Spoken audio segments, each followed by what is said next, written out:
اعوذ باللہ من الشیطان الرجیم بسم اللہ الرحمن الرحیم السلام علیکم ورحمۃ اللہ وبرکاتہ۔ ہم شروع کرنے جا رہے ہیں عوامل النحو کی کتاب، جس کے مؤلف مولانا مشتاق احمد چھرتاولی ہیں۔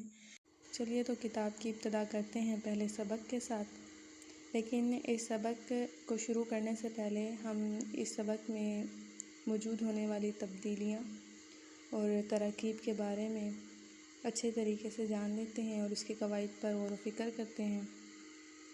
تو ہم سب سے پہلے قواعد کی طرف چلتے ہیں اور کچھ قواعد سیکھ لیتے ہیں۔ علم النحو کے کچھ بنیادی قواعد ہیں۔ ان میں سے پہلا ہے کہ اسم جو ہوتا ہے دراصل مرفوع ہوتا ہے، یعنی پیش والا ہوتا ہے، اور اس کا عامل معنوی ہوتا ہے، یعنی اس کا عامل لفظاً موجود نہیں ہوتا، جیسے اللہ اور محمد۔ اللہ میں کوئی لفظی عامل موجود نہیں ہے، لفظاً یہاں پر کوئی بھی عامل موجود نہیں ہے، لیکن جب اس اسم سے پہلے کوئی عامل آ جائے تو وہ اس کے اعراب کو تبدیل کر دیتا ہے۔ عامل یعنی کہ کوئی بھی ایسا لفظ جس کی وجہ سے اس کی حالت تبدیل ہوتی ہے۔ اب اسم مرفوع ہے یعنی پیش والا ہے، لیکن اس کو پیش کیوں آ رہا ہے؟ ایسا کوئی بھی عامل موجود نہیں ہے، بس یہ اسم کی حالت ہے۔ لیکن جب اسم اپنے آخری حرف کی حالت کو بدلتا ہے، یعنی یا تو زبر والا ہوتا ہے یا زیر والا ہوتا ہے، تو اس کو تبدیل کرتے وقت جو چیز استعمال ہوتی ہے اس کو عامل کہتے ہیں۔ اگر وہ عامل ناصب ہے تو اسم منصوب ہو جاتا ہے، جیسے ان خالد قائم۔ ان جن سے حروف ناصبہ میں سے آ رہا ہے، اس لیے دیکھیں یہاں پہ خالد اسم ہے، لیکن یہاں پر خالدن نہیں آ رہا، خالدن آ رہا ہے، ٹھیک ہے۔ تو اسی طریقے سے اگر اسم مجرور ہو یعنی حرف عامل جار ہو تو اسم جو ہوتا ہے مجرور ہو جاتا ہے، جیسے بسم اللہ۔ اب با حرف جار میں سے آ رہا ہے تو اسم جو سا ہے اس کے اندر اللہ ہی جو سا ہے یہاں پر زیر آ رہی ہے، حالانکہ اللہ تھا وہ، لیکن اس میں با حرف جار داخل ہوئی ہے، اس لیے اسم جو سا ہے وہ مجرور ہو گیا، زیر والا ہو گیا۔ یاد رہے کہ رفع اعراب کی اصلی حالت ہوتی ہے، لیکن نصب اور جر عامل کی وجہ سے تبدیل ہوتے ہیں، جیسا کہ اوپر کی مثالوں میں ہم سمجھ چکے ہیں۔ اب حروف ناصبہ کون سے ہیں، کتنے ہیں؟ حروف ناصبہ ٹوٹل 6 ہیں، جو آپ نے پچھلے سال علم النحو میں بھی پڑھے ہوں گے۔ پہلا ان میں سے ہے انا، دوسرا انا، تیسرا کانا، چوتھا لکنہ، پانچواں لیتا اور چھٹا لعل۔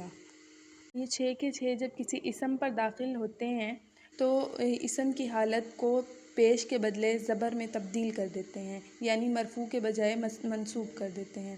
اسی طریقے سے حروف جارہ 17 ہیں، ٹھیک ہے، انہیں حروف جارہ بھی کہتے ہیں، حروف جر بھی کہتے ہیں۔ تو یہ ٹوٹل 17 ہیں۔ پہلا ہے با، دوسرا تا، کاف، لام، واو، من، مذ، خلا، ربا، حاشا، من، عدا، فی، عن، علی، حتی، الی۔ یہ 17 حروف کیا کرتے ہیں؟ اسم کو جر دے دیتے ہیں، یعنی یہ حرف اسم کو پیش کے بجائے زیر دے دیتے ہیں۔ اوپر والے 6 حروف میں سے اگر کوئی بھی حرف اسم سے پہلے داخل ہوتا ہے تو وہ پیش کو تبدیل کر کے زبر میں بدل دیتا ہے، اور اگر 17 حروف ان 17 حروف میں سے کوئی بھی اسم کوئی بھی حرف جو سا ہے اسم سے پہلے آتا ہے تو وہ اس کو زیر دے دیتا ہے۔ اب اسم کی پہچان کیا ہے کہ ہمیں عربی میں اسم کی پہچان کیسے ہوگی؟ اب یہ ٹوٹل اسم کی علامات 13 ہیں، ٹھیک ہے، تو یہ آپ نے علم الصرف میں پڑھی ہوں گی، ان کو تفصیلی نہیں پڑھاتے۔ شروع میں الف لام ہوتا ہے، دوسری اس کی ہے کہ حرف جر شروع میں ہوتا ہے، تیسری یہ ہے کہ حرف ندا میں سے ہوتا ہے، یعنی اس کے شروع میں اسم کے شروع میں یا لگا ہوا ہوتا ہے، چوتھا ہے جی آخر سے تنوین، پانچواں آخر میں تائے تانیث یعنی کہ گول تا جو سی ہوگی، چھٹا مضاف ہو، ساتواں موصوف، آٹھواں تثنیہ، نوواں جمع، 10واں منصوب ہو، 11واں تصغیر ہو، 12واں غیر منصرف ہو، اور 13واں جن سے ہے مسند الیہ ہو۔ اب مسند الیہ کیا ہوتا ہے؟ مسند الیہ سے مراد وہ اسم ہے جس کی طرف کسی چیز کی نسبت کی جائے، اور جس چیز کی نسبت کی جائے اسے مسند کہتے ہیں، یعنی اس کو مبتدا خبر بھی کہا جاتا ہے، لیکن مسند الیہ کو آپ سمجھ لیجئے کہ مسند الیہ وہ ہے جس کی طرف کسی چیز کی نسبت کی جائے، اور مسند وہ ہے جس چیز کی نسبت کی جائے، ٹھیک ہے، جیسے خالدن کی طرف قائم یعنی کھڑے ہونے کی نسبت کی گئی ہے۔ جملہ اسمیہ ایسا جملہ ہوتا ہے جس کا پہلا کلمہ اسم اور دوسرا کلمہ خواہ اسم ہو یا فعل ہو، پہلے کلمے کو مبتدا اور دوسرے کو خبر کہتے ہیں۔ جیسے میں نے آپ کو اوپر ابھی بتایا ہے کہ مسند الیہ جو سا ہوتا ہے مبتدا خبر بھی ہوتا ہے، تو دیکھیں اس میں بھی خالد قائم، خالد مبتدا ہے اور قائم خبر آ رہی ہے۔ مبتدا خبر دونوں دراصل مرفوع ہوتے ہیں، ان کا عامل بھی معنوی ہوتا ہے خالد قائم، لیکن جب ان سے پہلے کوئی ناسخ یا نواسخ جملہ میں سے آ جائیں تو وہ اسم کے اعراب کو تبدیل کر دے گا، ٹھیک ہے۔ یہاں دو باتیں آپ غور سے سمجھ لیں۔ پہلا یہ کہ جو جملہ اسمیہ ہوتا ہے یعنی جو اسم ہوتا ہے اس کو اسم بھی کہتے ہیں، اس کو مسند الیہ بھی کہتے ہیں اور اس کو مبتدا بھی کہتے ہیں، اور جو خبر ہوتی ہے اس کو خبر بھی کہتے ہیں اور مسند بھی کہتے ہیں۔ پہلی چیز تو آپ یہ اچھے طریقے سے اپنے ذہن میں بٹھا لیں تاکہ آگے بار بار جب اس چیز کو دہرایا جائے تو آپ کو اس چیز کی سمجھ آ جائے۔ دوسری چیز جو آپ نے سمجھنی ہے وہ ہے نواسخ جملہ۔ نواسخ جملہ کیا ہیں جی؟ نواسخ جملہ وہی تمام حروف ہیں جن کی وجہ سے اسم کے اندر یا فعل کے اندر تبدیلی آتی ہے، جیسے کہ دو نواسخ ہم نے ابھی پڑھے ہیں، حروف ناصبہ پڑھے ہیں، حروف جارہ پڑھے ہیں، تو یہ جو ان سے ہیں یہ نواسخ جملہ ہیں۔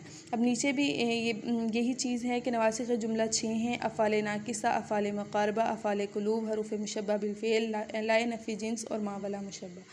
تو یہ جو ان سے ہیں ان سے جملے کے اندر تبدیلی آ جاتی ہے، اس لیے ان کو نواسخ جملہ کہتے ہیں۔ ان تمام قواعد کو کسی نہ کسی نوٹ پیڈ میں یا کسی کاپی رجسٹرز وغیرہ میں نوٹ کر لیجئے تاکہ آگے آپ کو سیکھنے میں آسانی ہو، اور ترکیب کرنا ان طریقے سے انتہائی آسان ہو جاتی ہے، آپ لوگ عوامل النحو میں مہارت حاصل کر جائیں گے۔